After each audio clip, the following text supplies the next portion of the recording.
Peoples party کا Azad Kashmir election کالعدم قرار دے کر دوبارہ کرانے کا مطالبہ۔ نون لیگ کے ساتھ حکومت بنانے کا ارادہ نہیں۔ نیر بخاری کہتے ہیں ہماری سیٹیں چھینی گئیں، الیکشن کمیشن کا کردار مشکوک رہا، مجھ پر حملہ کیا گیا، جالوں کو پولنگ سٹیشن سے نکالا گیا، دھاندلی کے تمام شواہد پیش کیے، کوئی کارروائی نہیں ہوئی، ایسا کہنا تھا چودھری لطیف اکبر کا۔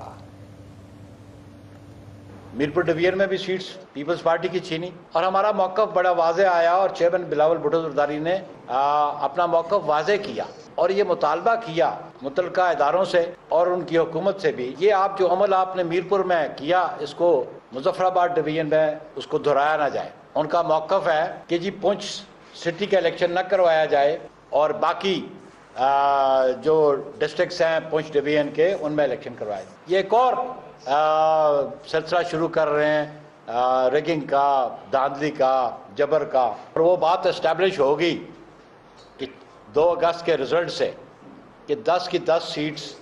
پی ایم ایل این کے پاکٹ میں تھی۔ کہ جب سے نون لیگ کی گورنمنٹ آئی انہوں نے دھاندلی کی ہے، انہوں نے تشدد کیا، لوگوں پہ ظلم کیا، جبر کیا، چاہے وہ ماڈل ٹاؤن ہو یا آزاد کشمیر کے اندر ہونے والے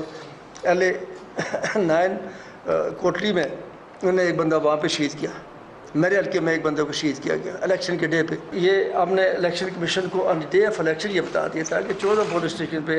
وہاں پہ دھاندلی ہوئی ہے، جس نے پولیس کو 121 122 142 143 لیکن کوئی ایکشن نہیں لیا۔